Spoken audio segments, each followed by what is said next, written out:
we will see what we did last week first before going into the other ones. So last week what we did, we discussed about the credit policy, what a credit policy is, what are the key factors in a credit policy, what is the use of credit policy, who owns it, who has to prepare it. Like that, we did the credit policy, which is the basic overriding umbrella of policies to direct the bank's credit function. Then we came into type of borrowers. We discussed starting from individual borrowers to public companies, right? Individual borrowers, sole proprietorships, then partnerships, limited liability company, public companies, quoted and unquoted. We discussed that, right? Then we started the credit products tab. Then we went on that. We went on to say we have something called direct facilities and indirect facilities, where the indirect facilities are any facility where once granted funds goes out of the bank. Indirect facilities are facilities where the bank take a liability on behalf of a customer. There is no cash flow out from the bank's books. It is only a liability we take on behalf of a customer. So on behalf of a customer, right, okay.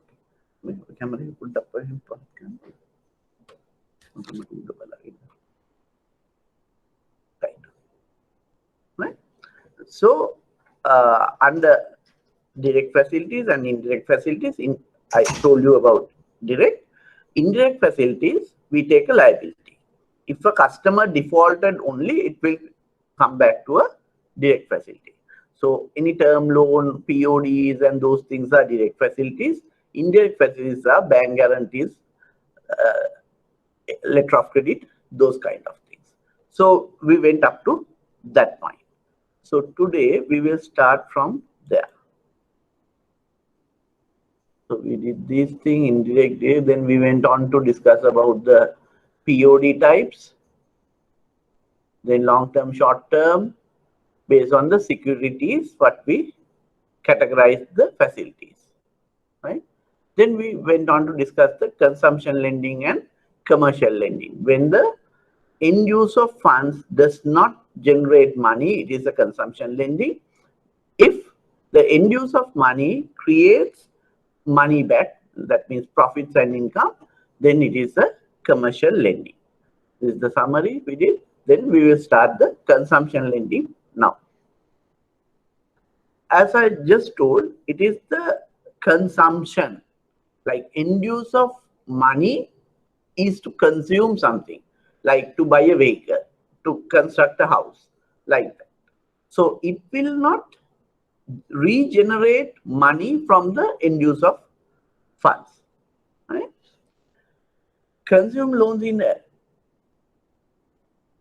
like here, consumer loans are individual loans, what we call today personal loans, credit cards, housing loans, all those things are consumer loans, right? The rates for consumer loans are normally higher than the commercial lending. Why? We presume consumer loans has a higher default rate and higher credit risk. We discussed something called risk-return trade-off. Higher the risk, higher the return, lower the risk, lower the return. That's called risk-return trade-off. So consumer loans are considered as higher risk. So because the defaults are higher. So our lending rates are high. So the profitability from consumer loans are higher than the commercial loans. That's what they say, right? Like when you are evaluating, you will have to evaluate similar to a commercial loan. what is the use of funds, amount needed. Like you just can't lend lavishly because it has to be ability to repay. Like otherwise money will go to unwanted things and unnecessary things and unwanted things, and the customer will face difficult when it comes to repayment. So you have to look at use of loan proceeds, amount needed. Then primary way is normally for consumer loans is the cash loan. It is the salary of a customer, primary way. Then secondary way is the collateral, right? Primary way out is always the cash flow. Secondary way out is always securities, right? So what we look at is whether the customer can repay using his salary. Like, we have to have 60% for lending and 40% for consumption. 40% for lending and 60% for consumption. So that guideline has to be followed.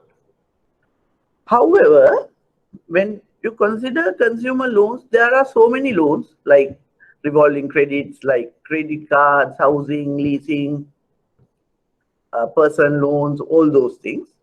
They can't have a single format of evaluation because it differs differently, right? So you should have different formats of evaluation for consumer loans. However, basics like use of loan proceeds, repayability, need of funds, way outs, all those things will be similar. Right? Type of consumer facilities, I just mentioned few. So these are the things we can look at: credit card, housing loans, personal loans, and letter of credit. It is for personal use, not for any business purposes, letter of credit.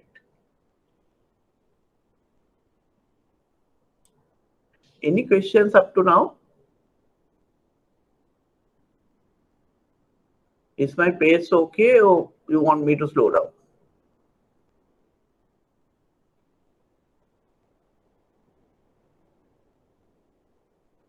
Please text me.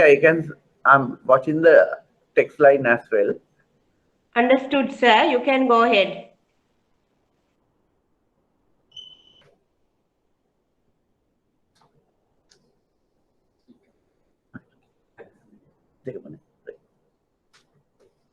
Right. There is an announcement from the institute. No classes next week, Saturday and Sunday both. There are no classes. Only Gihani is answering. What happened to others? We have 23 people.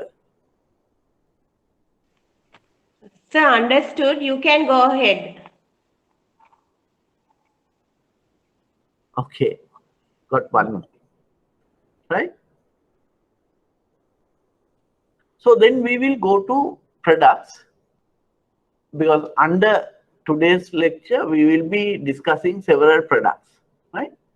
So first we will discuss about the credit cards, right? Credit cards, we have to take a franchise from main players like Visa, Master, Amex.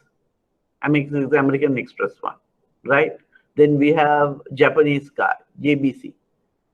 Then we have Chinese cards, right? So those are different operators in credit card. So all our banks are getting the MasterCard franchise or Visa card franchise. You need to pay them an initial membership fee, then annual basis, based on the number of cards, operative cards, we have to pay a fee to the MasterCard or Visa card or whoever the operator is, right? So credit card is considered to be a high risk category. Higher the risk, higher the return. That's why rates are higher at credit cards.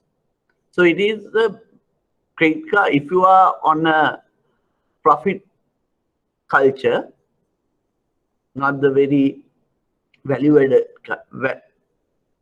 culture, current profit-based culture, you will look at products like credit cards, where the risk is high and the returns also high, right?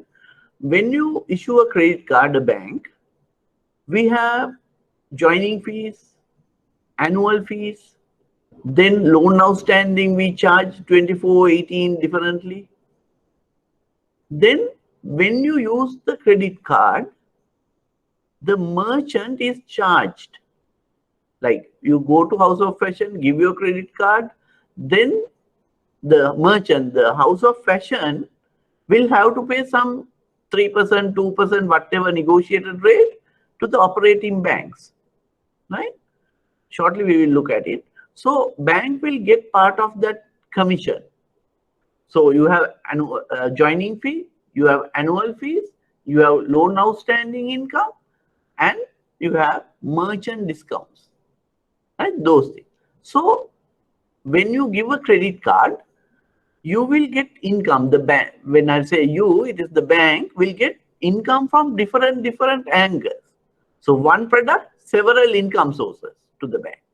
So everywhere it is profits, right? So banks are very much interested in credit cards, though it is high risk,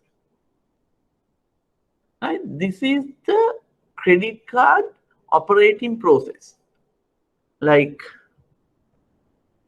here you have the individual, you and me, go to House of Fashion, we purchase goods and give our credit card.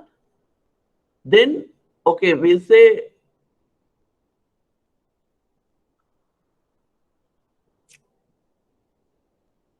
you are here, right? Then you have House of Fashion, you give the credit card, then you have the local, if we say Sampath Bank, credit card, we say it is NDB credit card. This is the POS machine, is Sampath, right? Use 100 rupees.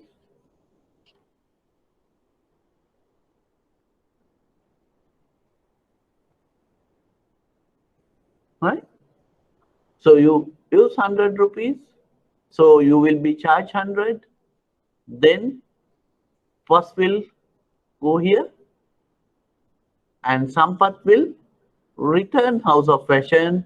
If the POS commission is 3%, Sampath will give 97 rupees. Right? Then you have the clearing network. Right? Then you have the card issuing bank. Card issuing bank. We say it's NDB, it has to be NDB. NDB. Sampath will charge from NDB. NDB will charge 100 rupees to you, right? So we'll send 98.5. So they keep 1.5% margin, they get 1.5% margin. It is 50-50 profit sharing, right? Because POS machine is Sampath. If the POS machine is NDB, right, it goes straight away here. So they get entire 3%. Right? So if a card of another bank used in the POS machine of Sampath, Sampath gets some amount and the card issuing banks will get something. So this bank will get the joining fee, annual fee, this commission,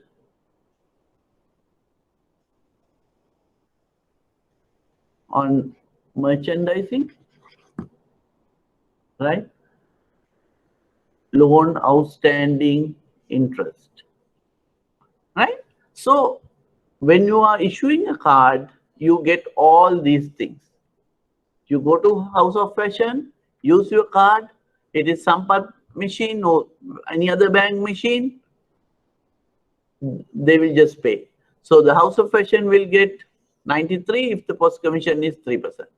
So then they will claim from the card issuing bank. Card issuing bank will get you 100 rupees and they will share the commission. If it is not through a different bank, it will come straight and you will get the entire profits. Is it clear how the credit card business operates?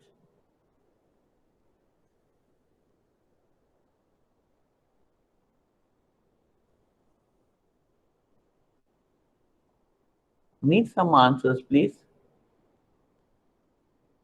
Right.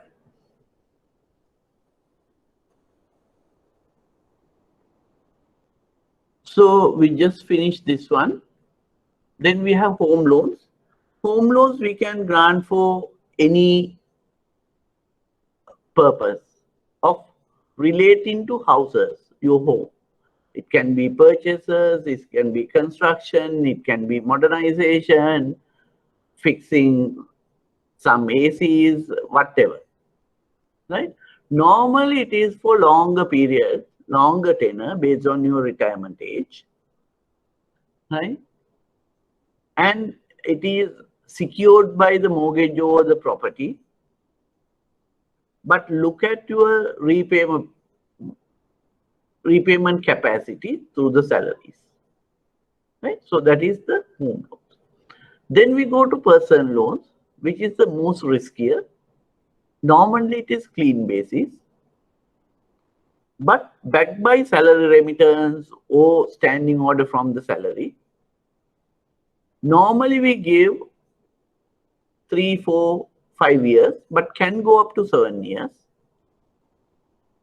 Slightly higher because of the riskiness of the facility, right? So, like, though we say it is for any purpose, but you should know the purpose of use. But we tend to write something and get the purpose going, right? So credit cards, housing and personal loans are the key facilities on consumer lending. Then we will go to commercial lending, where the money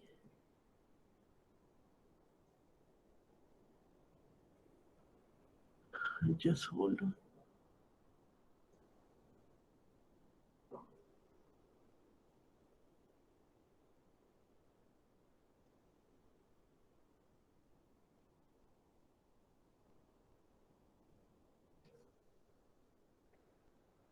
Right? So commercial lending is funds will be used for regeneration of money. Right? This is something like commercial loans. We have long-term loan. We discuss any loan which is more than 12 months repayment. And again, we discuss this.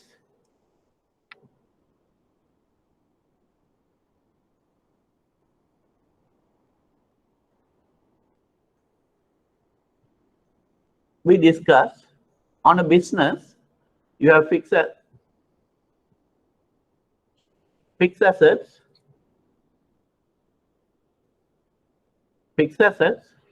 current assets, which are inventory, debtors, those things, this is the working. Then you have current liabilities, which are creditors and ODs and short-term loans. we discussed that all the fixed assets has to be financed by term loans, long-term funding, and part percentage of current asset should be financed by term funding, right? This percentage is the permanent working capital.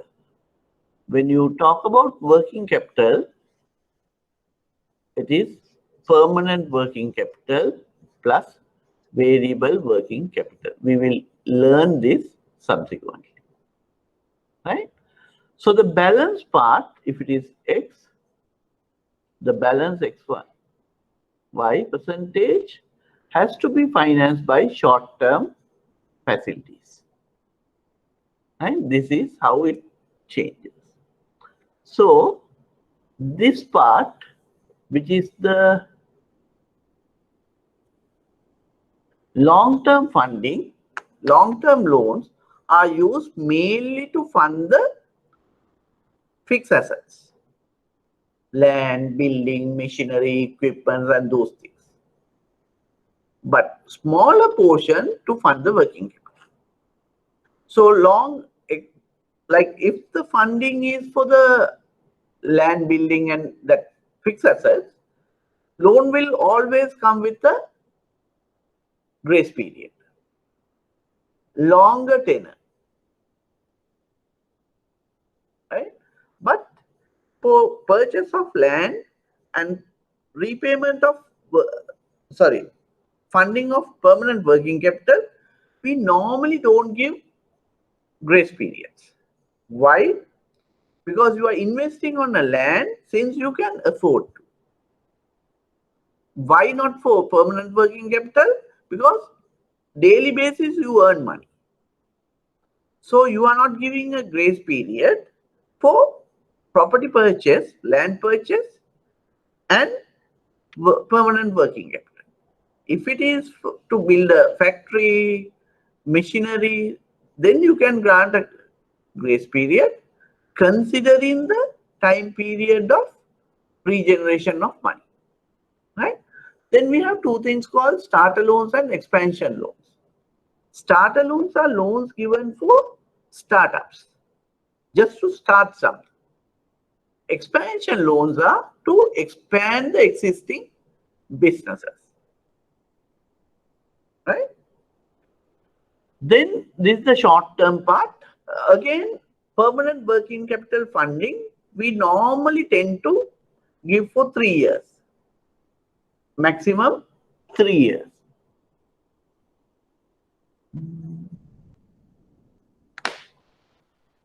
Right? We don't give that, that means medium term. Basically, it is the medium term, right? We don't give 6-7 years working capital facilities. Okay. Then we come to short term, which is the working capital funding. Any facility where the repayment is less than 12 months, it is a short term facility. That's like channel finance, trade finance, POD, short. This is a short term. Sorry, it has got. You can write it. Is short term revolving facilities. It is to finance working capital, mainly cash flow based lending. Then you have the asset based products, which is the vehicle leasing, hire purchase, equipment leasing. That is to finance the capital expenditure again, but machinery and equipment only. Then we will discuss very basically what is working capital is.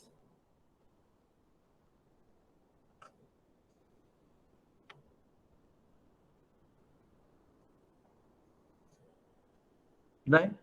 Look at this. We say you are a shirt manufacturer. So what we do, day one, we go to the market and by raw material. So always you will have raw material, right? Then we bring clothes. You stock some clothes material in your stores. Then you issue raw material, which is the material cloth, to the production line. Then once you issue the production line, they start cutting into pieces. So we call it work in progress. So we say this is the production line, start. You give the raw material.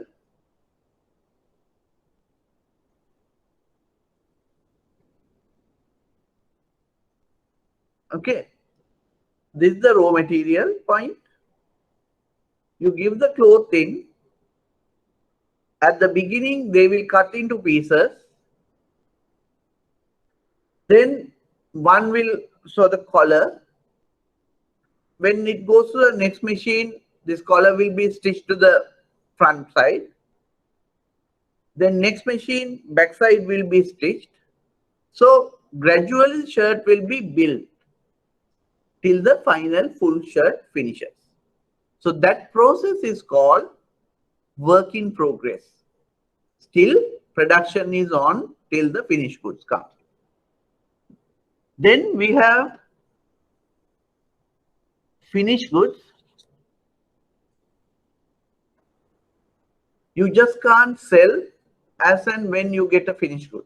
You hold some lot and issue to the market. When you issue to the market, you create debtors, right? So once you collected money after the debtor period, right? We say we use our money, cash, to purchase raw material, and this cash will flow through the production process like this. And at the time of collection of cash, you will get, we say it is 100 rupees. You have invested. You have profit margin of 10%. So you will get 110% after certain number of days, right? So working capital period is the time period between laying of resources to purchase raw material and collection of cash from the debtors. So this period is called working capital period or operating cycle, right? So basically, if I re-explain it, raw material, we say we have 7 days of raw material, 3 days production, another 7 days of finished goods, and 30 days of debtors. 10, 30, 40, 47 days. What does this mean? If you invest 100 rupees into the business, after 47 days, that 100 rupees will flow through the business in different forms. Raw material, partly finished goods, then sold items. Like that, from day 1 to 47 days, that 100 rupees will flow with the value addition. And on the 47th day, you will get 110 rupees, right? So working capital period or operating cycle is the period from the date of laying of funds for the purchase of raw material and collection from debtors. What does 73730 means, right? We say if you stop purchasing today, you have raw materials to feed to the production line for 7 days. අපි බඩු ගන්නෙ නෑ. හැබැයි දවස් 7ක් යනකම් production line එකට බඩු දෙන්න අපි ගාව material තියෙනවා. Right? What does 3 days of work in progress mean? That means you stop releasing raw material to the production line, but the last piece in the production line will convert to a finished good. It takes 3 days. Even without raw material coming in, production line will have different parts which can work for 3 days and finish, clear everything. What does finished good says?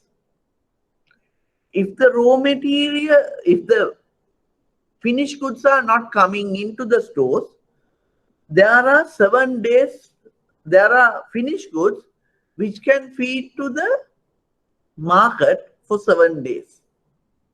Which can feed to the market for 7 days. What does debtor 30 days mean? Once you sell to the customers, customer will repay only after 30 days. Right? So you invest money today and it will take 47 days to repay. Right? So that this operation is called operating cycle, and it is from the time of laying of capital to the time of getting money from the customer. Right? So this is the operating cycle.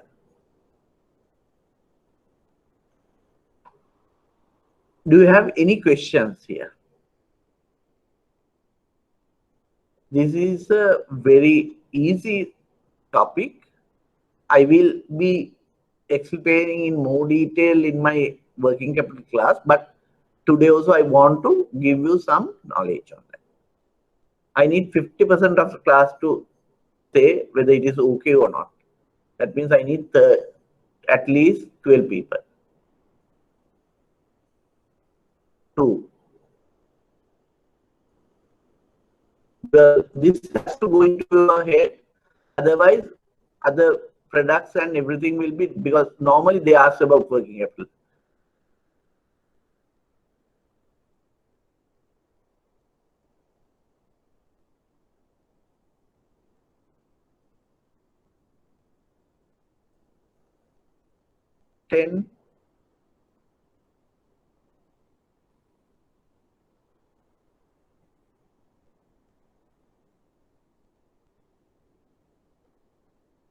Only 10 people.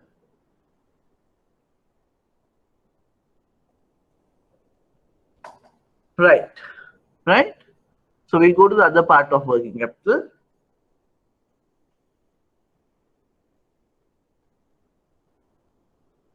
I spoke to you credit current liabilities. We have something called creditors. Like you give the market credit here.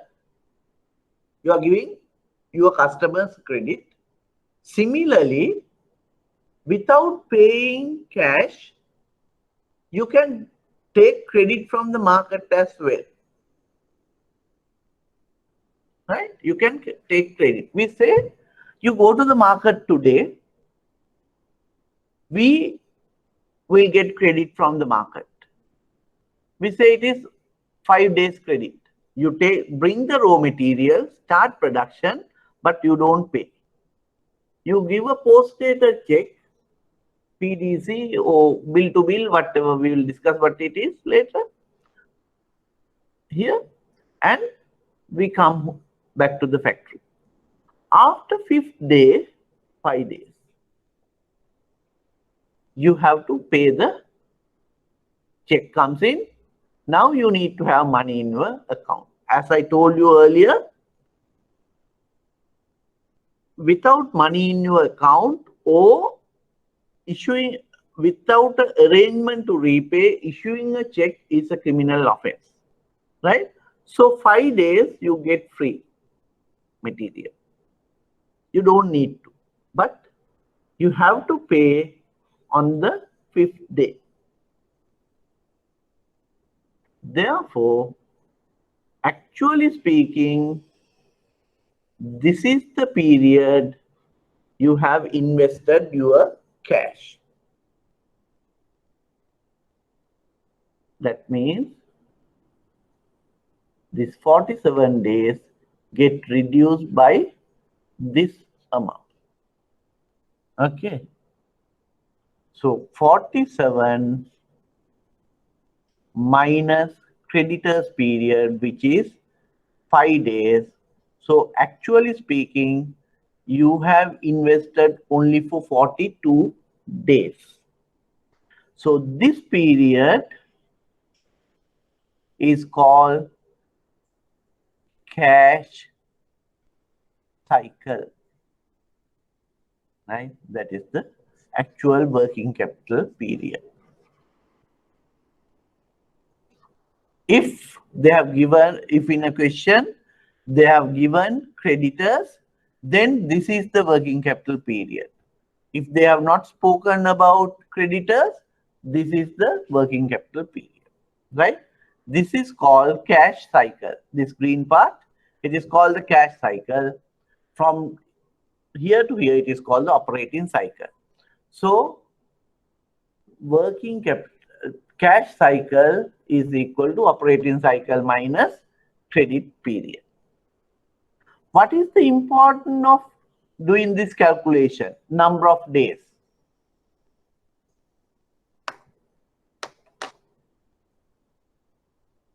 Why do you need this calculation? Can someone tell me why do we need this calculation?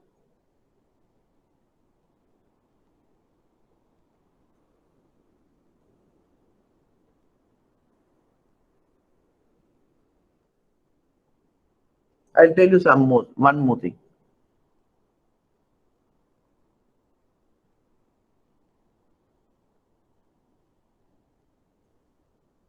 What does this mean? 42 days. You have a timeline.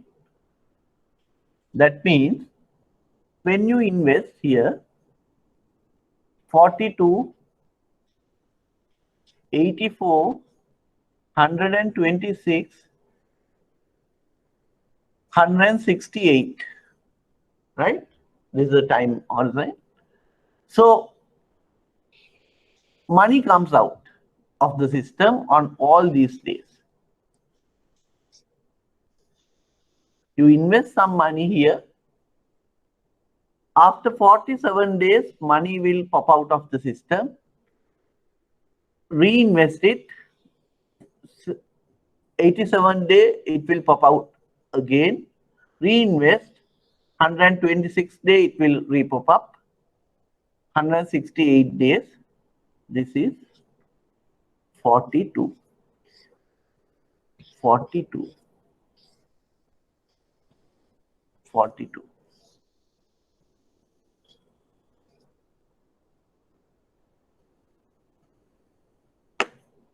Tell me, what is the use of this number of days to measure the efficiency? Manage the cash flows. I am a customer. I come to you. You are my banker. I manufacture shirts. I come and explain my process and everything, and I tell you this is my process. I want 90 days to repay a 90 days to repay a short-term facility.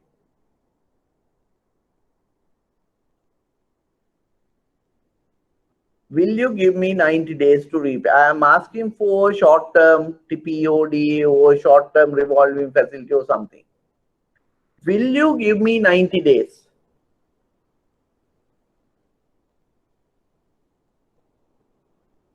Or are you giving me more, or are you giving me lower? No, no. Then how much are you giving? If no, how much are you giving me? And why no?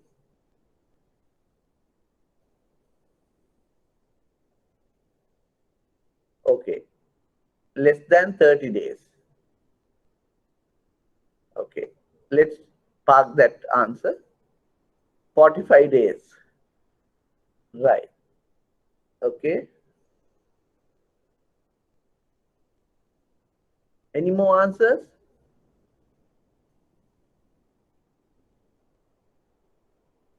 Participate, then you will get your, because otherwise I will, because I don't see you and I just go on talking, and when you are in the class you're seeing that you will everything went into your brain, but after a day or two it will go out of it faster. But if you participate, it will go in better. 42. 30, less than 30, 45 and 42. Any more?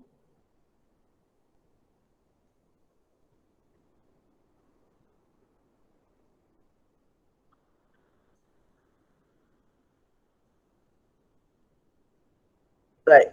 It's a guesswork. Don't worry. You don't need to know. Just a guess. Right. See, what does this mean? Every 42nd day, money comes out of the system. If you give less than 42, what will happen? Right? You are giving, we say, 30 days.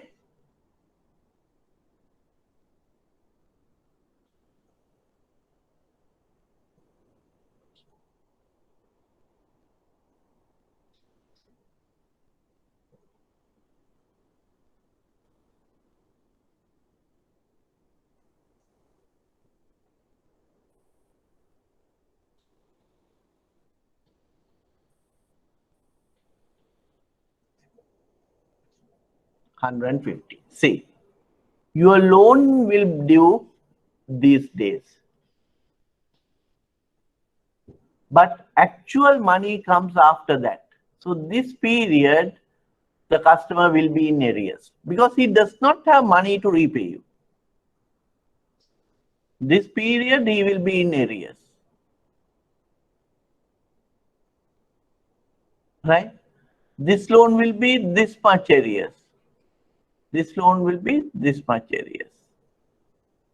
This period they will be. Like there are customers, you look at your portfolios. Customers are always in arrears, but they come and pay after few days. Why? Their actual cash flow and our loan repayment does not match. Similarly, we say you give 60 days, right? So your loan will get mature here. Your loan will get mature here.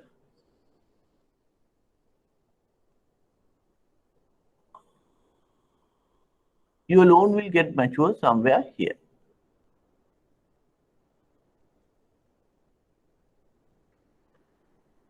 Right?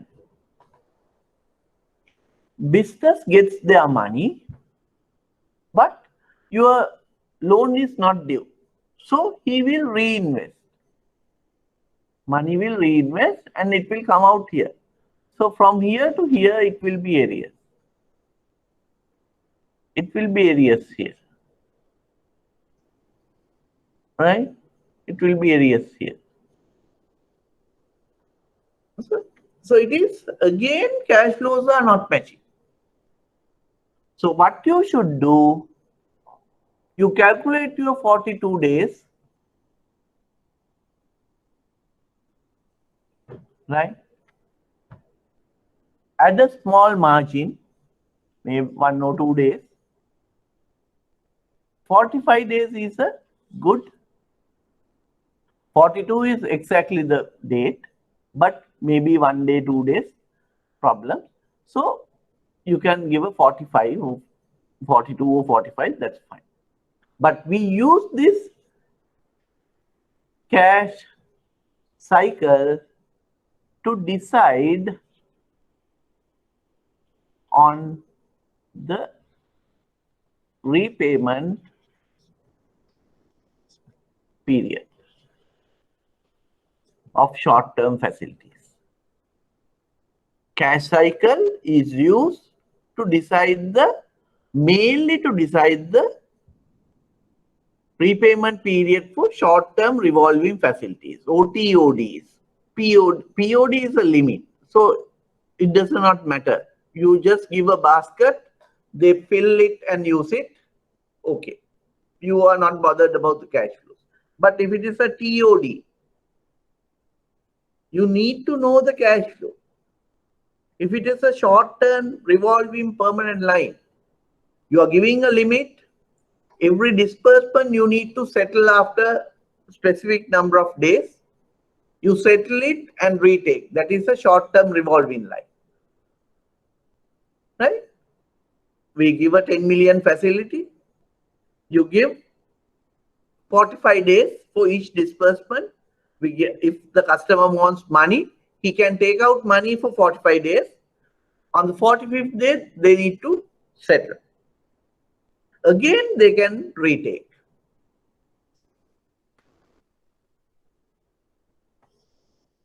This is a bucket POD, you put and you take.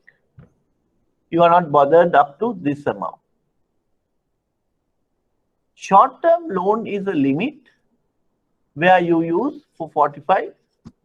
This is for 360 days, but 45 days you can use, reuse like this, it can go on. Right?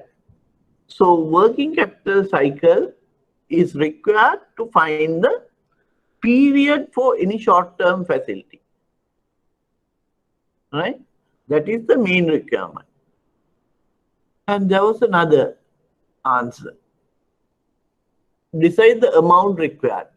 Yes, this can be used to decide the amount you required as well. But main purpose is to find the period. Right?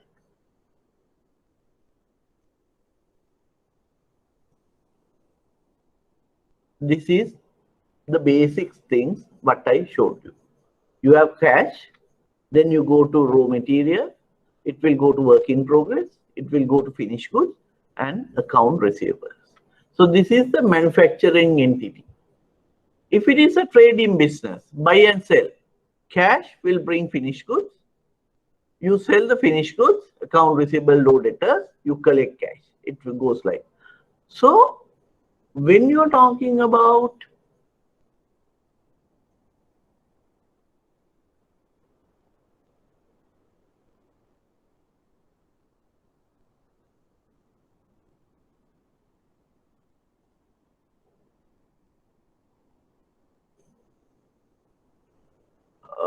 we say we are talking about three different things.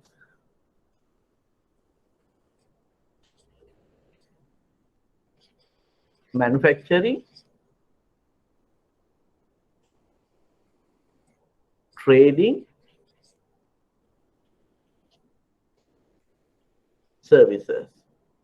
You have raw material, work in progress, finished goods, and debtors. You have all these things for manufacturing.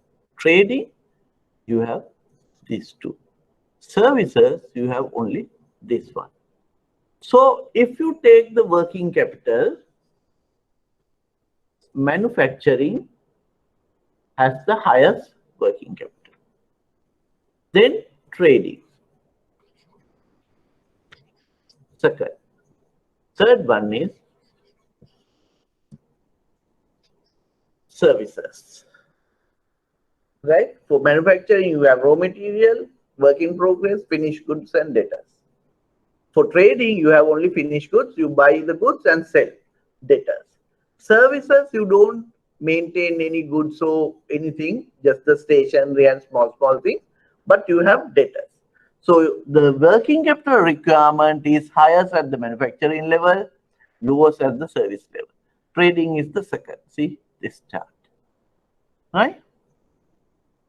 Then, so this is the working capital. Then operating cycle is inventory conversion period plus receivable conversion. How to calculate, I will let you know when I'm doing the working capital cycle. Cash cycle is operating cycle minus creditors period, which I showed you, right?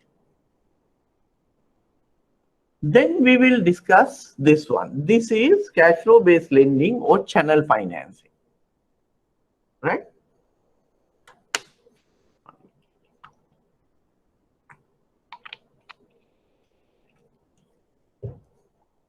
Imagine I am a shoe manufacturer.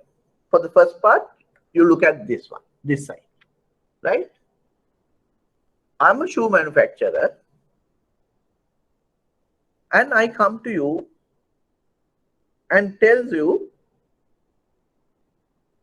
you are my bank, right? I come to you and I will tell you, sir, I got a order of 100,000 shoes or 10,000 shoes, and the value of it is 1 million rupees, right? 1 million rupees. When I supply, I will get within, you give me 1 million TOD or short-term loan. I can pay you after 45 days because I have to bring the material, do the thing, and hand over to the company, DSI. And after, it takes around 15 to 20 days to do the order. And DSI will take around 30 days to pay me. So within 2 months, I can pay you. How many of you are comfortable? I'm just a regular customer of yours, right? You know that I do a shoe manufacturing plant, right? I don't have securities. How many of you are comfortable to give me this 1 million or 750,000 for 60 days?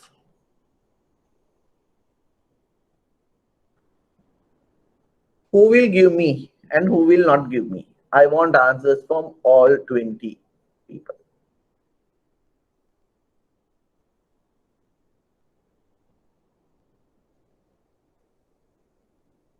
One no. Hurry up. See, I have come to you for TOD and you can't waste time. You have to take a call, decision. 1, 2, 3, 4, 5. 1 years, 2, 3, 4, 5, 4, 9, 10, 11, 12,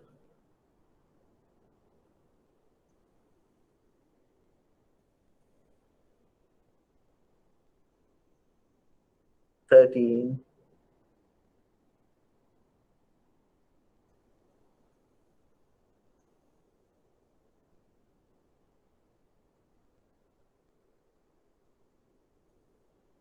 Right.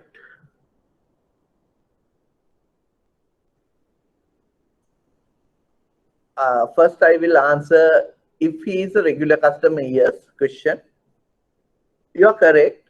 If he is a very regular customer, we normally tend to consider looking at the cash flows, right?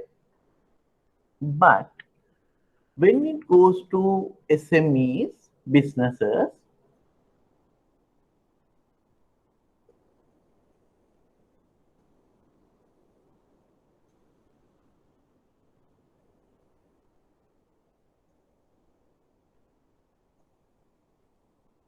SME businesses, we have something called performance risk.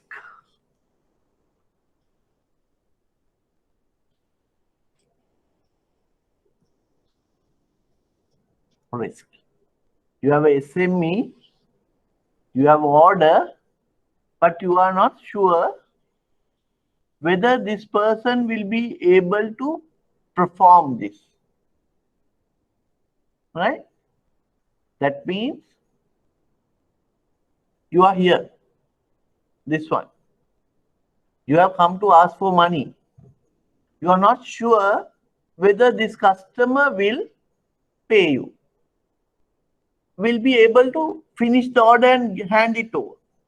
Labor problems, material problems, electricity problems, curfew, pandemic, anything. You have given out money. You can't do anything. So that is called performance risk, right? So we are little reluctant there. Forget about the pandemic situation. You go on the basic, right? Now I will come to you and I will tell you this. Sir, I have the order.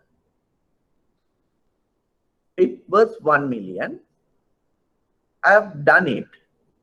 I have given to DSI. They have accepted it. This is the good received note or GRN. Good received notes. That means they have received the goods on good quality, acceptable quality.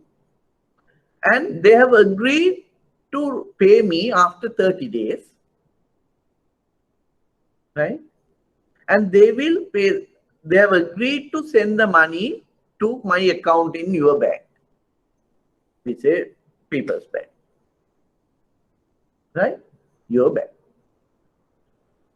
I have another order, or I have to pay my suppliers and I have to pay my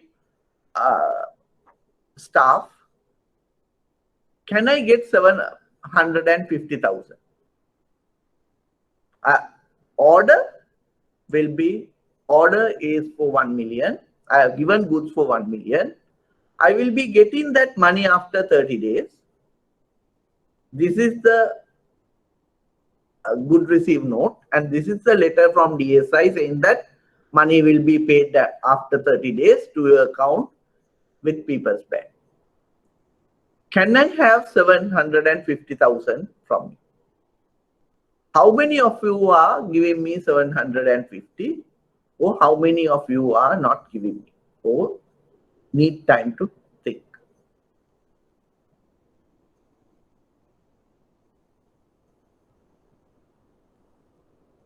Will you give me or no? Yes or no? Okay. Let's start.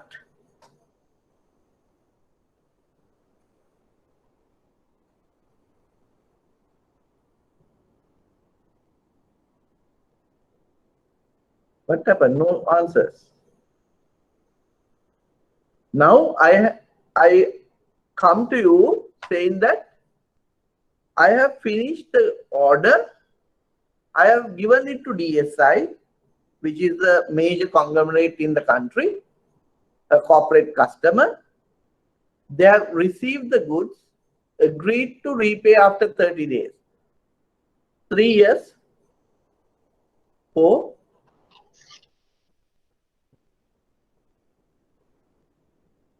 1, 2, 3, 4, 5, 6, 7, 8, 9,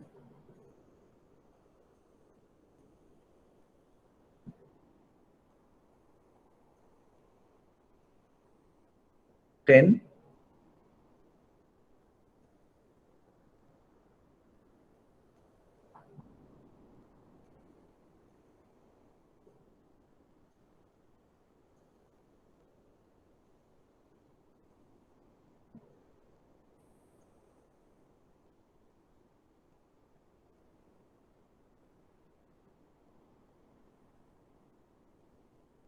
Okay, I have 50% of the class, but I would like to know, others, are you not giving me, or why are you silent? Udita?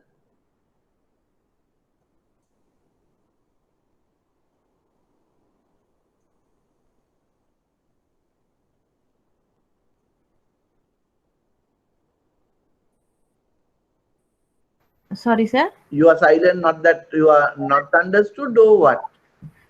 Pardon me, sir. Pardon me.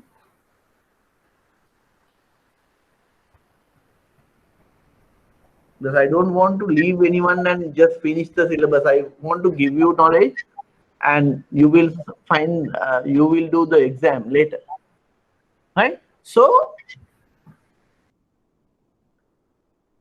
now you are here.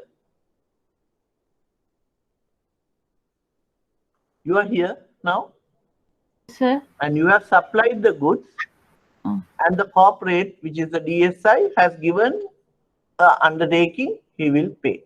Yes, I'm very comfortable because now you are shifting from SME performance risk to corporate risk. We considered SME risk is greater than the corporate risk. That means we are confident that normally corporates repay and they honor their commitments, right? So now the risk is lower, so we can easily give this. So we have a proposition here. You give it to the corporate and bring the business to the bank, and bank will pay. This is the supplier side, trade note factoring, right? So it can be factoring, it can be invoice discounting, different terms you can, but the process is the same. Now we look at the other side. Now DSI has given to distributors. Here, this point, you have bank guarantee requirement.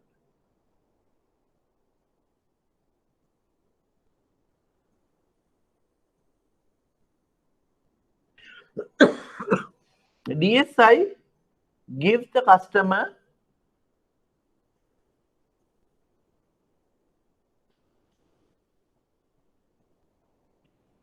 DSI gives to SME 30-day credit, right? 30-day credit on a bank guarantee. That means bank guarantees up to 10 million. Example, you give goods to this person and we guarantee the repayment up to 10 million. So this person takes out goods and sell to different SMEs, smaller SMEs and micros. And they get PDCs, post-dated checks.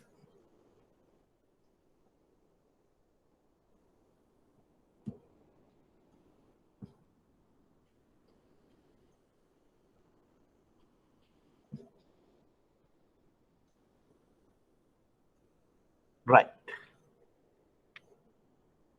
Can someone tell me what is bill to bill? You can on your mic and tell me, or you can write.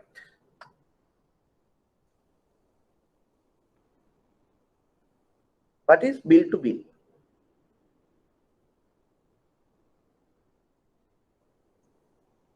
If you are doing credit, you need to know the market language. And one customer comes to you and says, "Sir, මම බඩු විකුණනවා bill to bill තමයි යන්නේ ඔක්කොම. හරි ප්‍රශ්නයක් මේ දවස්වල." What is bill to bill? If you don't know this language, you just you say yes, okay, 3 bag food. You don't understand, right? Can someone tell me what is bill to bill?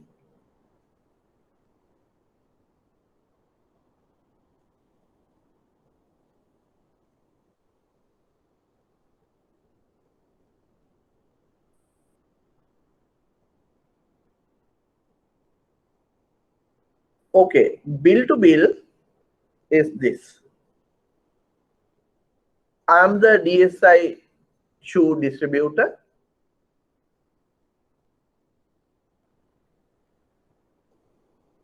Yes, Sudha. Thank you. Still in discounting billing credit. Yeah, it is like this. I'm the shoe distributor. I bring goods to your shop. We say you purchase 10,000 worth of shoes. Or we say 25,000 worth of shoes today. I give you the goods, but you say check potane no checks or no cash. I have given you the goods. So what you do on my bill, you just sign to say that okay, I have accepted this goods, and I will have to come back with just sign invoice. After 2 weeks, I come back to your shop and I ask for the money on the goods I gave you earlier. So he returns me 25,000 and he requests 30,000 worth goods again. Right? So I give 30,000 worth goods and he signs again and I go out. Next cycle I comes, collect that 30,000 and you want this time only 10,000 worth shoes. So he signs on my bill book, I go back.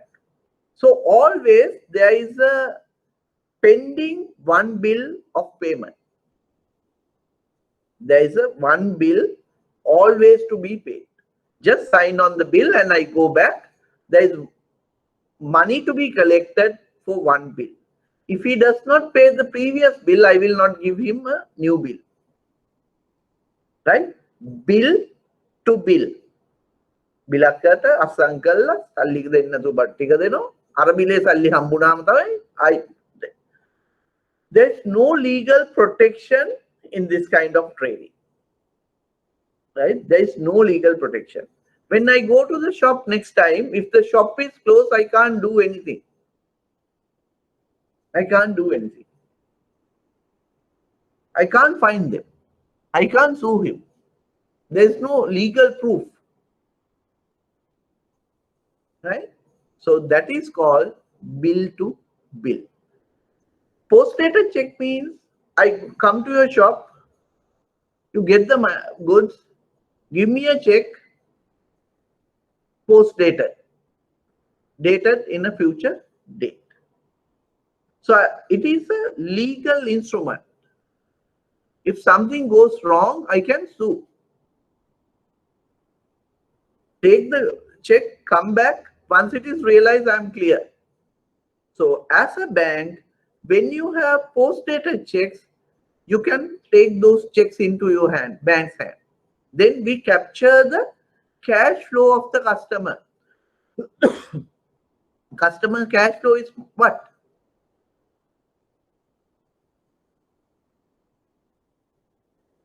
See, sales done on credit, then you create debtors and cash. This cash customer has to come and deposit. This is on post-dated checks, PDCs or bill to bill. Here also you can't do anything.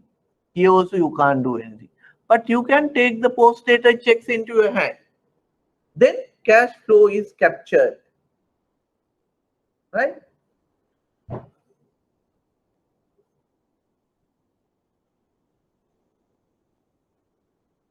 Is that clear? What is bill to bill? What is post-dated checks? How and this one, this is called terms of trade, TOT.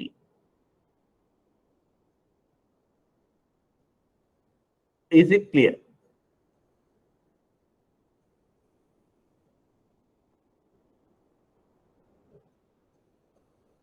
Two cleared?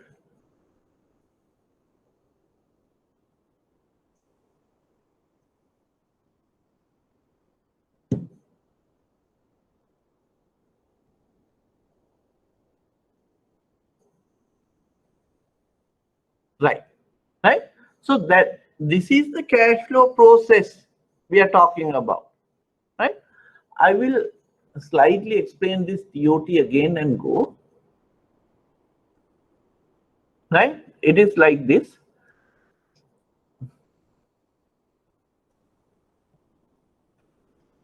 Terms of trade.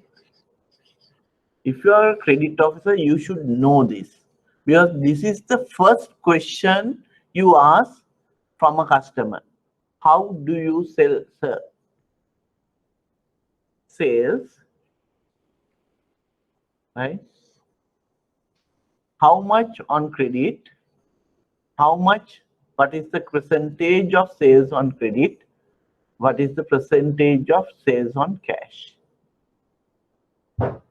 Right? It is 70. It can be 30. If it is 80, it will be 20. Right? When you say this, how much is on post-dated checks? How much is on bill to bill? We say I have 75% on this, 25% on this. So always you can ask for these post-dated checks. The other question you ask, sales, what is your monthly sales figure? How much of that is credit? How much of that is cash? How much of that credit is post-dated and how much is this? Then what is the credit period you offer? Credit period you offer, right? This is called terms of trade. Sir, I'm giving 30 days. This is the first question you ask when a customer walks in to discuss. මාසෙකට කොච්චර විකුණනවද? 10 million goods. කොච්චරක් විතර කෑෂ්ද, කොච්චරක් විතර credit? Credit එක කොච්චර කාලයක්ද? And how much post dated and how much bill to pay. So this is called terms of trade. This is the first and foremost important question. You have to capture the cash flow and you have to have a knowledge about the operation level of the customer. So this is terms of trade. So this customer, this one, distributor, comes to you and say, I have to pay my principal. Can you give me 1 million to pay? I will pay you after 30 days.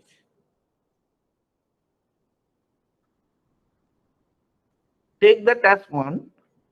Or I will come and say, sir, I have 1.5 million post-dated checks. I can give you those checks,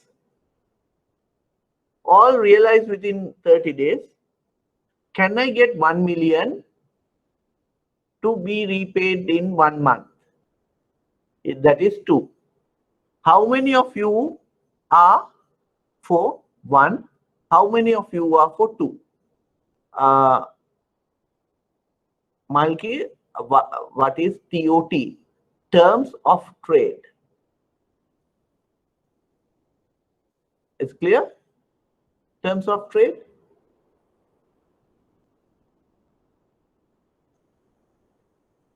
If terms of trade is clear,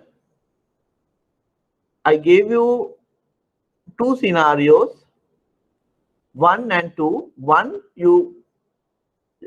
I just come to you and ask for 1 million, and 2, I give you post-dated checks and ask for money. 1 answer, 2.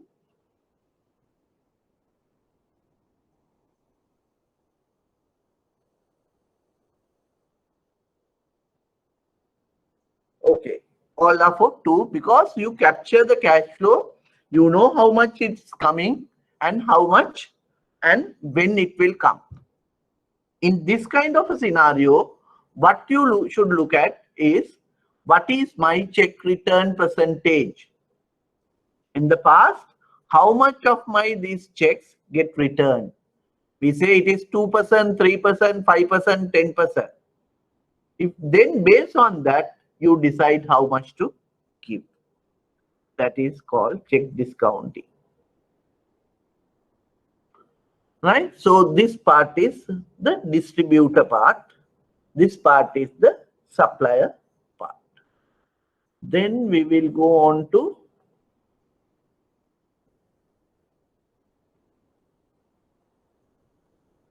factoring. Just read this. This is the factoring. Factoring is defined as a continuous legal relationship between a financial institution, that's the bank, factor, and business concern, the client, the supplier to DSI or shirt or whoever, client, selling goods or providing services to trade customer, who is the end customer, not the consumer. Like, okay, I'm a seller of this pen. You are my banker, so you are becoming the factor, and I'm the client. My clients who is buying pens from me are my customers. So factor is the bank, the client is the person who is selling the goods, and third one, the customer, is the seller's customer, not the end customer. I sell them on open account. It can be bill to bill, it can be post dated checks, whatever. Then the bank will purchase that credit. What I do, but how this operates is, I will come to bank and say I want factoring facility. Then I will have to give the banks, these are my main customers. We say I have a customer base of 25 customers. Then bank will go through each and every customer. Then bank will decide, okay, 1 to 10 customers, if you sell, we will refinance that part. We will give you money. But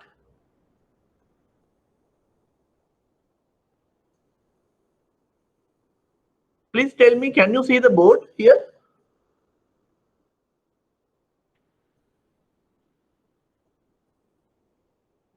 Okay, right?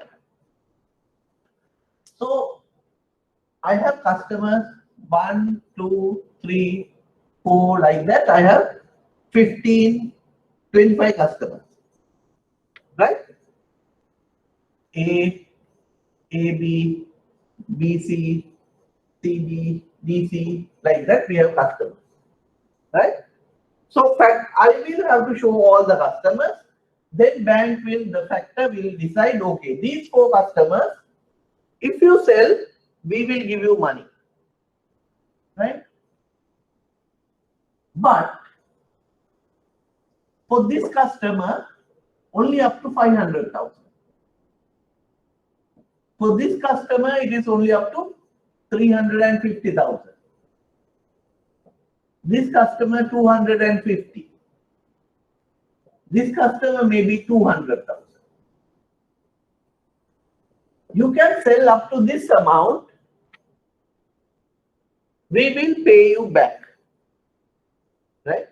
We deduct our fees.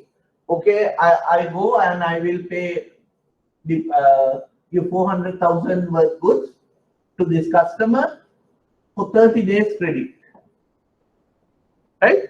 I can take this invoice of 400,000, this 400,000 invoice, I can take to the factor.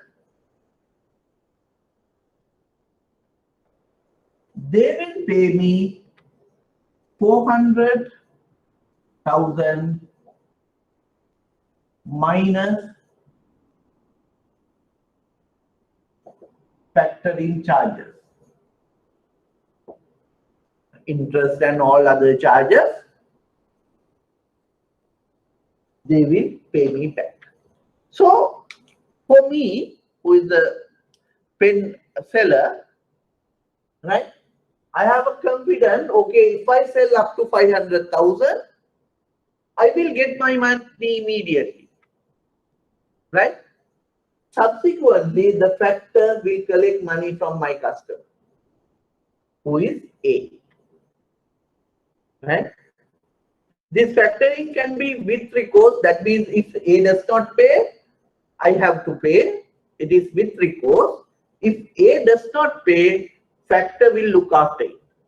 That means they assume the bad debt, right?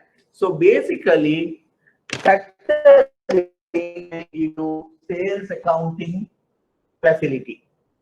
If I sell 600,000 here, factor will say, sorry, we can't give you 600,000. We can give you only up to 500,000. That is our sales approved sales amount. Factor approved sales amount. Right? So I can sell, but all these customers will know that I have factored their invoices and they have to pay directly to the factor, not to me, because I have taken money from the factoring company. Right? So they do the sales ledger management. If I sell more, that is your problem, not factor's problem. So I tend to operate within this amount. These people, factors will not handle. That is my problem. I will have to manage. So in that case, I tend to reduce the dealings with them and go on with them. So they control my sales book.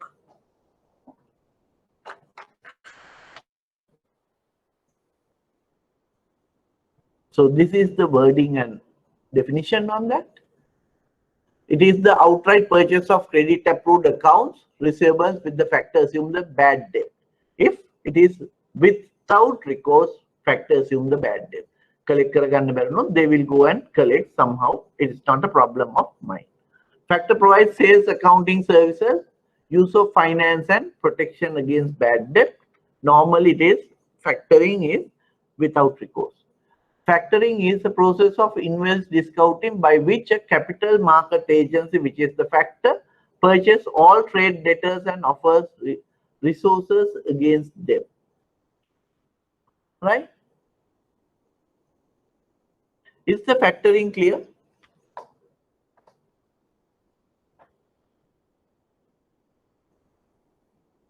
Is the factoring clear?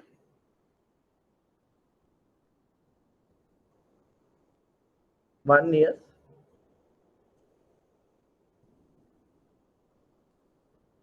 Two, 3, 4, 5,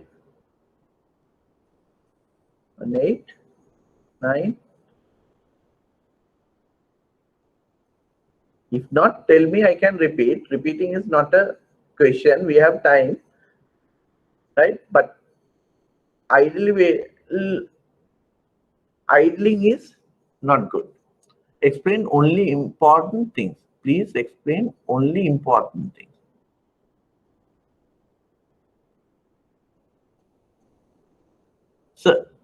So want to repeat.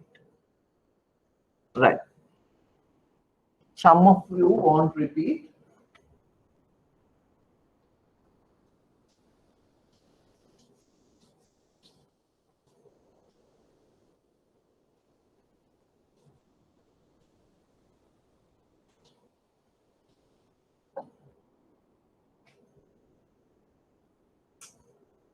You have a bank for the company, factoring company, right, which is called factor, right? Then you have the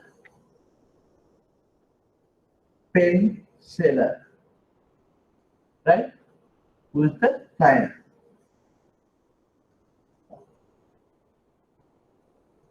This he will sell to customers.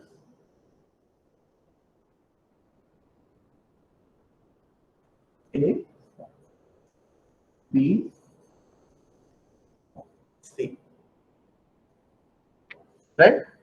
They are the client customers.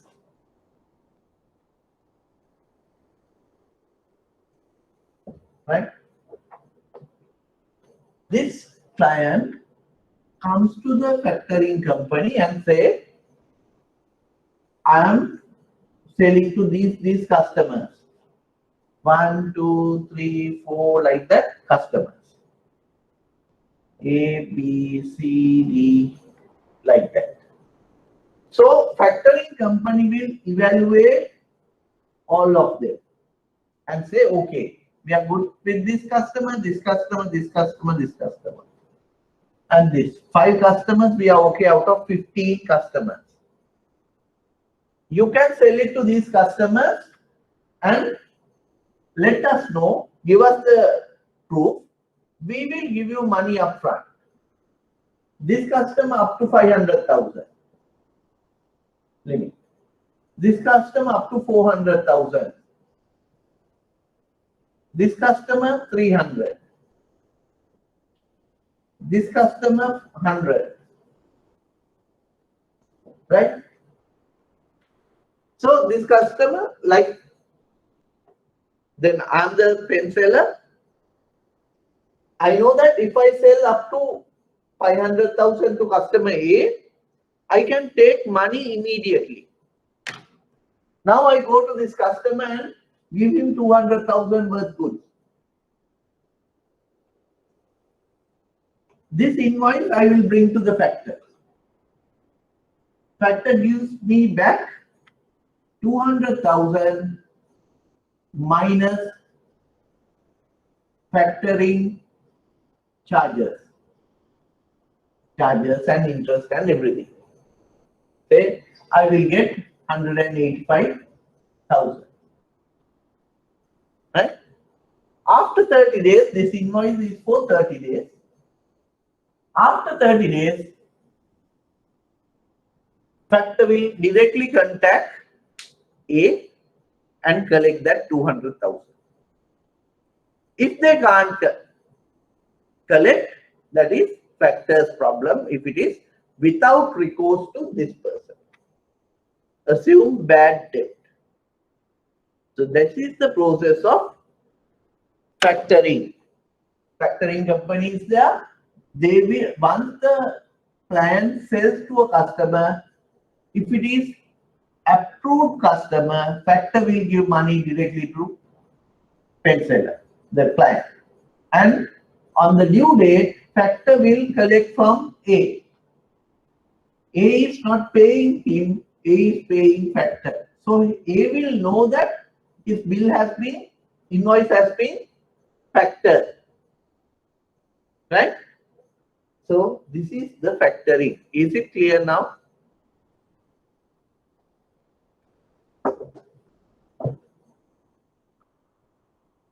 Mal, if a customer did not pay to the factor, how the credit worthiness? Right. I'll answer the first question. If a customer does not pay to the factor, how does the client credit worthiness of the client and customer affected in case of with recourse and without recourse to the client? Right. When it is co-factoring, factoring company has to evaluate this part, customers, not only client. We evaluate customers, we need to know information and all those things of that customer. Then only we will decide whom we are taking the risk and what is the amount we are taking maximum. Right? If it is with recourse and without recourse, with recourse means if A does not pay, pen seller has to pay. Without recourse means they don't pay the factor, then factor can't come behind pen seller as well. Factor has to go legally against A and collect. Right? So that is the without recourse and with recourse. Factor has decided to give money on the invoices of A. So there is no credit worthiness issue comes in here. Right? The second question, so what is the security? There is no security. It is a clean basis funding. It is only the evidence that they have purchased goods from him to pay. Right? So you have to go on collection mechanisms from customers. Right? Okay. Malika, is it clear? Sandha Malika?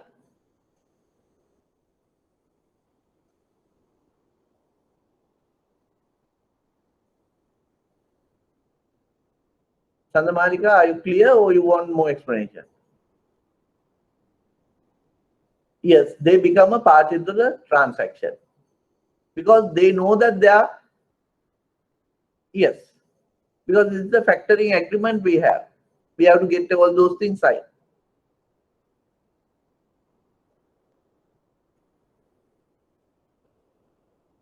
If I don't have an agreement, we can't go behind them. We have to evaluate, we have to get documents signed and everything. Right? Okay. Hope everyone understood. Whoever wanted re-explanation, is it okay now? Can few of you tell me?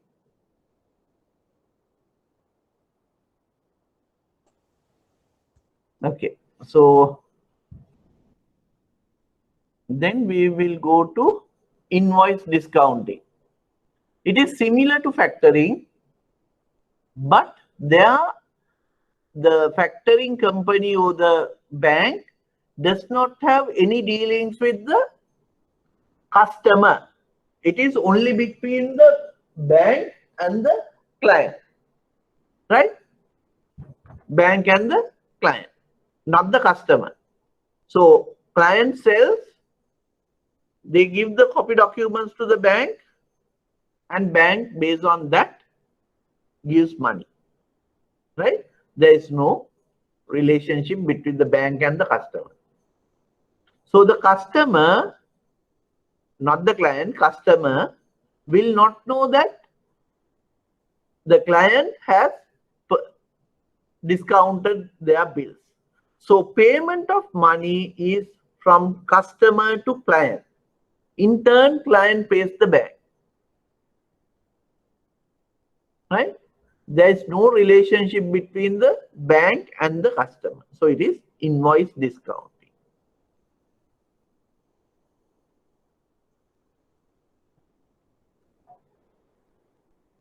Udita, just hold on 1 minute. Invoice discounting, is it clear? There is, yes. Sandamalika, yes, we need to have a credit line. It has to be a limit. Always it is a limit. Always there will be limits for each party. Right? Right. Udita, your question? Right. Varuni, I will explain. Udita, recourse means if the customer where I have to collect does not pay, I come back to the person who got money from me. That means pen seller is the person who got money from me. If pen seller's customer does not pay me, I will go back to pen seller and say he did not pay, so you better pay me. Right? Always I have a recourse. Udita, is it clear?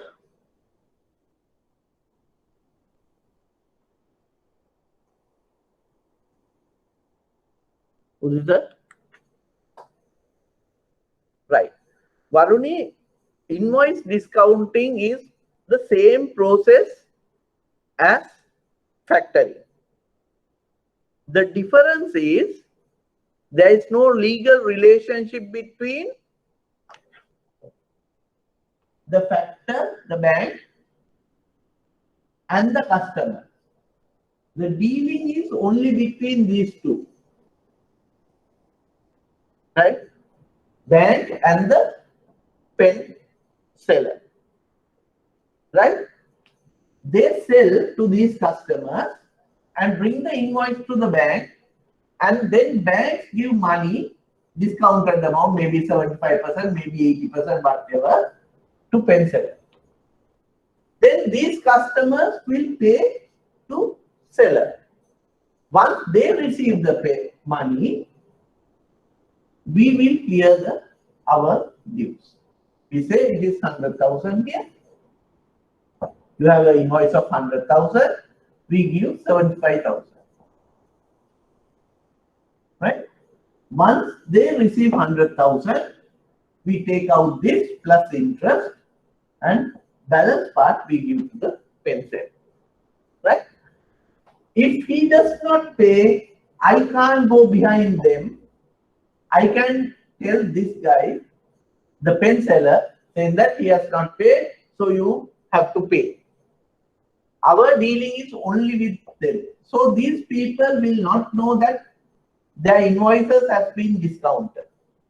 But in factoring, they will know that their invoices are being discounted.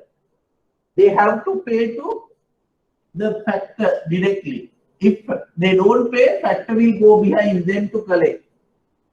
Here, collection responsibility lies here. Our problem is only with this part. Is it clear, Varuni? Okay, right? So it is factoring and invoice discounting. Then you have check purchasing. That is for very short period of time. Like check date is tomorrow. Today they want money, urgent money. So they bring the check, give it to the bank. Bank checks with the issuing bank. If they say, okay, this is good to go, we will honor the check. Then based on that, we normally take 0.75 and give the customer money. So when there is a fate confirmation from any other bank, we have to write it down. We have to keep a note of it. When the checks comes in, you can't stop. You can't accept any stop payments, because you have given a word to the other bank. Basically, it is trust among the bankers. See, for bankers, the most important thing is trust and the value of your word. If you say, yes, we are honoring this check, even the customer says, no, you can't, have to stop it, you should not stop it. So the other banks take your word, because there is nothing in writing. Take your word, take fate confirmation and pay. Right?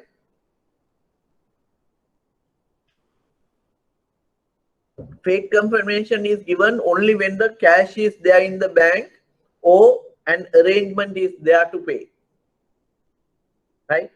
Bank purchase discount checks after the balance lying in the account. Very short tenor, subject to sufficient funds availability, conduct of the account and status report of the bank regarding the client. These are transaction checks only, no personal checks.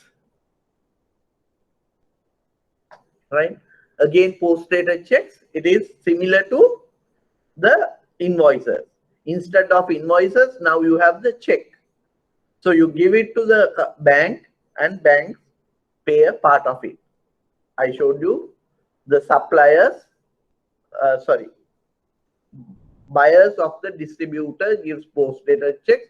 So the distributor can come and give it to the bank, and part of it bank can pay to the distributor.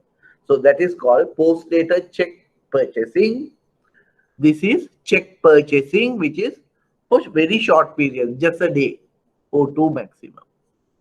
Right? Post-dated check is 30 days, 45 days, 90 days, longer tenor. Right. So what is the time? 12:13. Pledge loans. Right? Okay, you're clear. Let's go for pledge loans.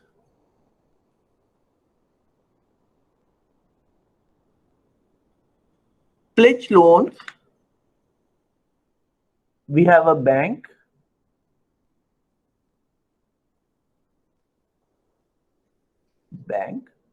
we have a customer. Right? How this operates is, some of the famous pledgers in this country is Paddy,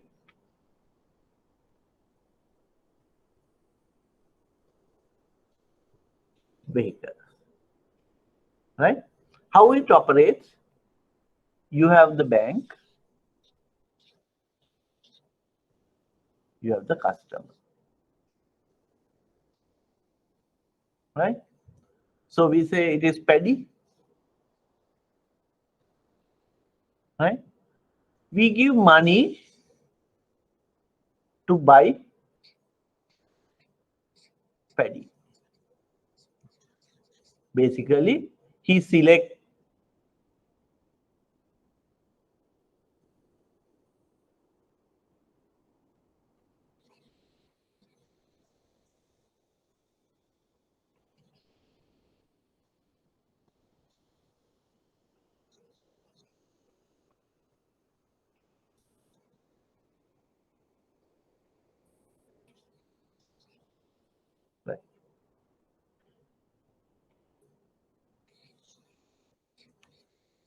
Paddy seller. He selects we pay, bank pays, and the Paddy is delivered Paddy. Right? You have a stores. Right? You have a stores. Paddy is locked here. You have two keys here. Dual controls. Right?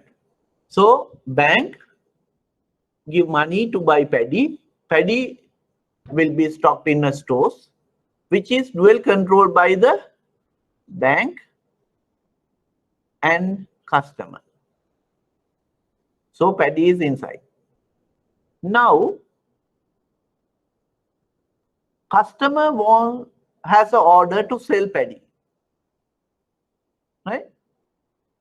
Customer want 100 bags, which is around 50,000 rupees. Right? So customer pays 50,000 to the bank. So the bank will open the door. Customer has to come and put his key, and bank will put their key. Take out 50,000 Paddy worth 50,000 and give it to the customer. So first they have to pay, then bank will release Paddy from the customer,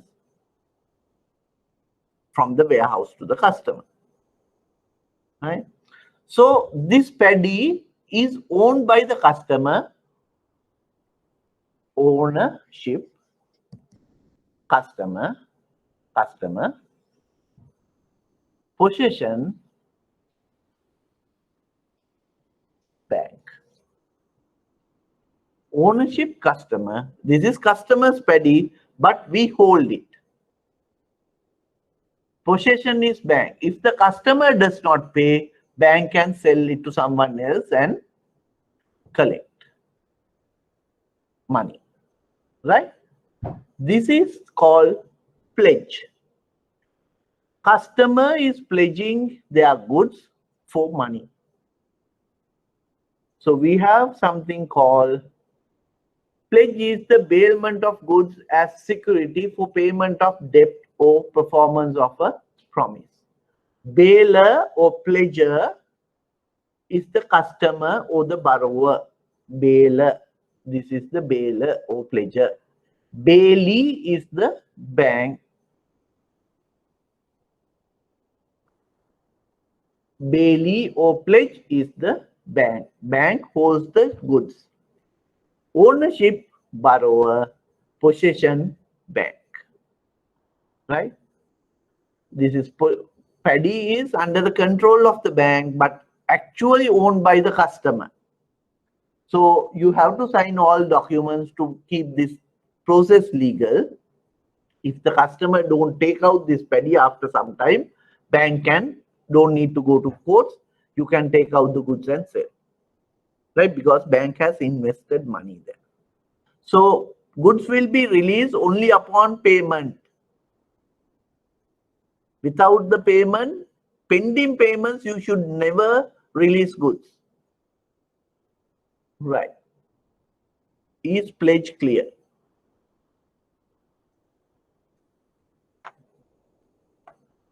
Is the pledge clear?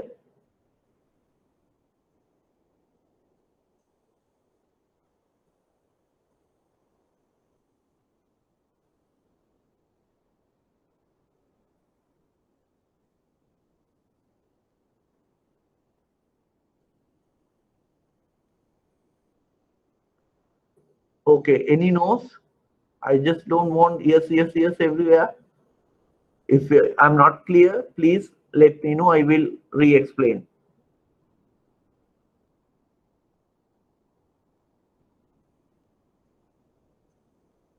Right. That is paddy pledge. Similarly, we have vehicle pledge. Like the problem here is paddy we can store in some place and hold it. But vehicles we can't. We can't maintain vehicle yards. Vehicle needs to be inspected before purchasing. Right? So what happens is vehicles are dealt on papers. Because without the import papers, you can't register vehicles in the land RMV, vehicle registrations. You can't register. Therefore, what happens is bank hold the import papers as the pledge. Vehicle will be at the showroom or car sale, but the books of those vehicles are with the bank. Whenever bank customer need to sell something, they can show the vehicles, they can show the copies of the documents, but they have to pay the bank in order to get the documents in hand.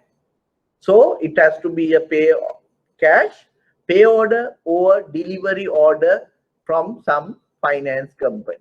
Then only we will be releasing documents. So vehicle pledge operates basically on paper because ownership of the vehicle depends on the import documents. Right? Clear about the auto pledge or vehicle pledge?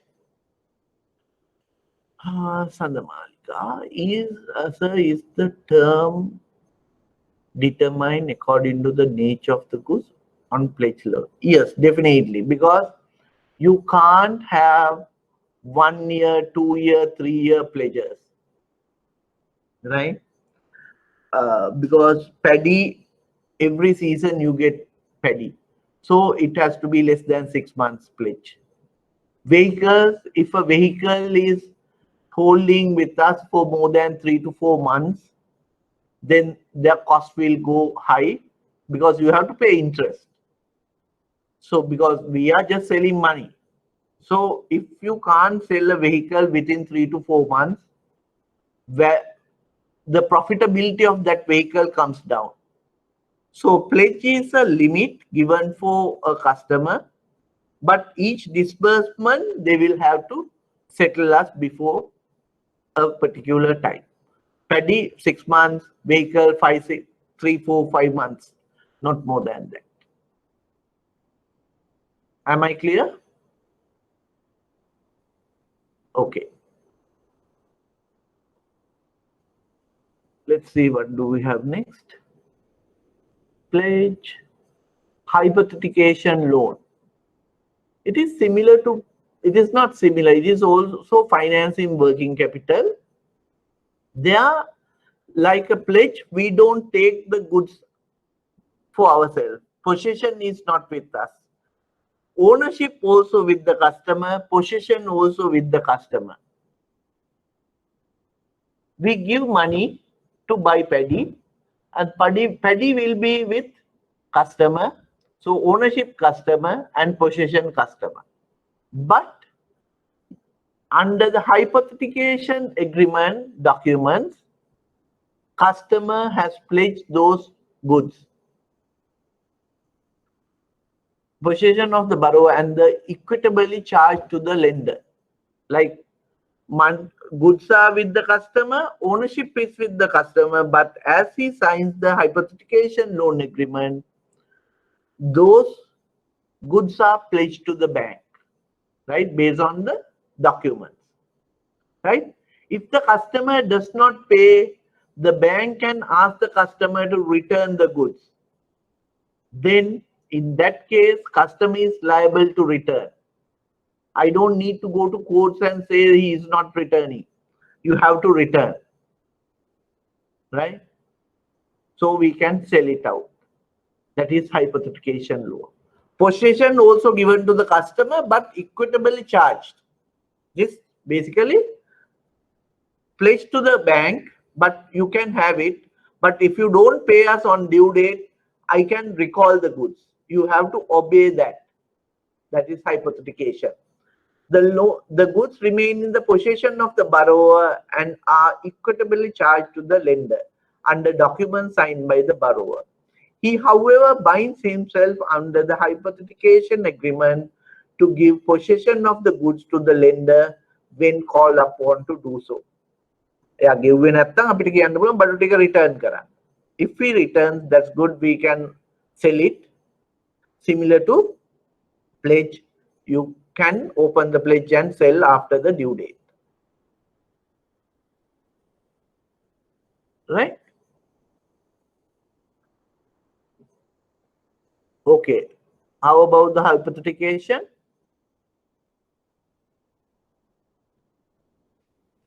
So I have a 1 minute.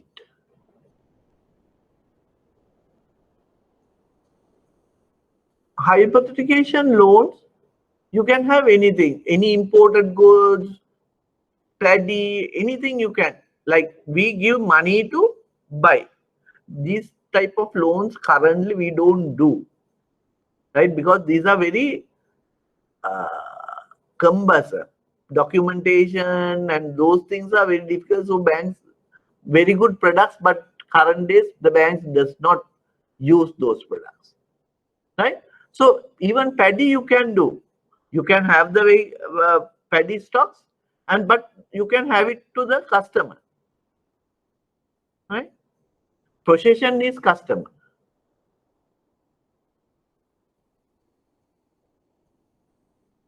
Value going low, we can't do anything, right? If the valuations fluctuate, we can't. Condition like under these hypothecation or any loan agreement, customers are required to hold the mortgage or pledge or hypothecated goods in good conditions. That is the responsibility of the customer. If the termites comes and eat the things out and all those things, that is a problem of the customer. He is responsible. So he can't just return the damaged part to us. He is then responsible to pay us. Right? So Udita,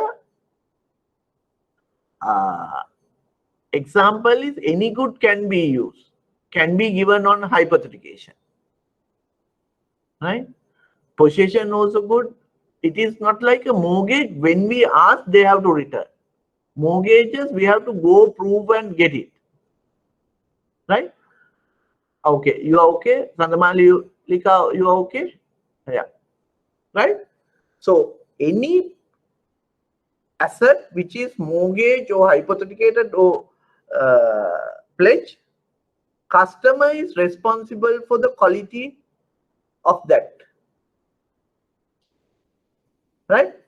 Okay, so if anyone has questions from the things we did today, from the consumption loans to this point, you can ask me now. I have 1 or 2 minutes.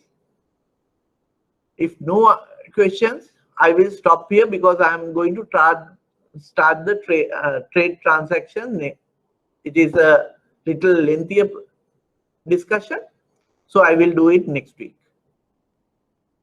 Next week I will do that and the security both together.